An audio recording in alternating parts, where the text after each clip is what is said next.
அனைவருக்கும் வணக்கம் ஃப்ரெண்ட்ஸ். இன்றைக்கி சிவனோட நடமாட்டம் நம்ம வீட்டில் இருந்துச்சுன்னா இந்த 5 அறிகுறி இருக்கும். அதை பற்றி தான் நம்ம பார்க்க போகிறோம். வாங்க என்னென்ன அறிகுறின்னு பார்ப்போம். அதுக்கு முன்னுக்குட்டி ஒரு சிவன் ரொம்ப ரொம்ப பிடிக்கும் அப்படின்னீங்கன்னா கமெண்ட் பாக்ஸில் ஒரு ரெட் ஹார்ட் கொடுத்துருங்க. அதாவது சிகப்பு இதயம் கொடுத்துருங்க.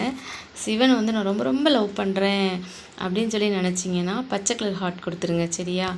சரி, வாங்க நம்ம என்னென்னு சொல்லி பார்க்கலாம். ஃபஸ்ட்டு திருநீர் வாசனை அடிக்கும். திடீர்னு நம்ம வீட்டில் நம்ம தூங்கிட்டு இருக்கும் போதோ இல்லை நடமாட்டிகிட்டு இருக்கும் போதோ ஒரு திருநீர் வாசனை வந்துச்சு வச்சுக்கோங்களேன், கண்டிப்பாக சிவன் நம்ம வீட்டில் தான் இருக்கார் அப்படின்னு சொல்லி நம்ம உறுதி பண்ணிக்கலாம்.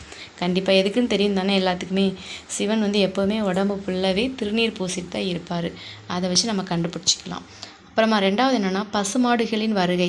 பசுமாடு நம்ம வீட்டு வாசலை முட்டிக்கிட்டு நிற்கலாம், இல்லை திடீர்னு வீட்டுக்குள்ளே வரலாம். அந்த மாதிரிலாம் வந்துச்சுன்னா கண்டிப்பாக சிவன் நம்மளை தேடி வராருன்னு அர்த்தம். நந்தி பகவானே நம்ம வீட்டுக்கு வரனால கண்டிப்பாக நம்ம ஏதாச்சும் ஒரு உணவு அந்த பசுமாடுக்கு கொடுக்கறது ரொம்ப ரொம்ப நல்லது.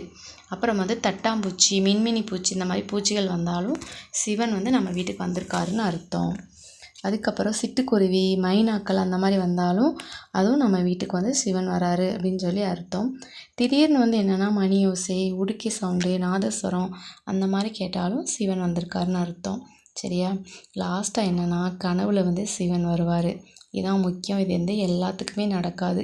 அந்த மாதிரி சிவன் வந்தார்னா இதை விட கொடுத்து வச்சவங்க உலகத்தில் யாருமே இல்லை. ஏதாவது ஒரு பொருளை சுட்டி காட்டி அதை பற்றி சொல்லலாம் கனவுல, இல்லாட்டி நேரடியாகவே நம்ம கூட பேசலாம். இந்த மாதிரிலாம் அமைஞ்சால் கண்டிப்பாக சிவனோட அருள் நம்ம வீட்டில் இருக்குது, சிவன் நம்ம கூடவே இருக்காருன்னு சொல்லி நம்ம உணர்ந்துருக்கலாம். கண்டிப்பாக நம்ம சிவனை கும்பிட்டா கஷ்டம் நிறைய வந்துகிட்டே தான் இருக்கும். ஆனால் எல்லாமே சீக்கிரம் காணாமல் போயிடும். கண்டிப்பாக எவ்வளோதான் கஷ்டம் வந்தாலும் பொடி பொடியாக நொறுங்கிடும். முழுசாக நம்ம சிவனை நம்புவோம்.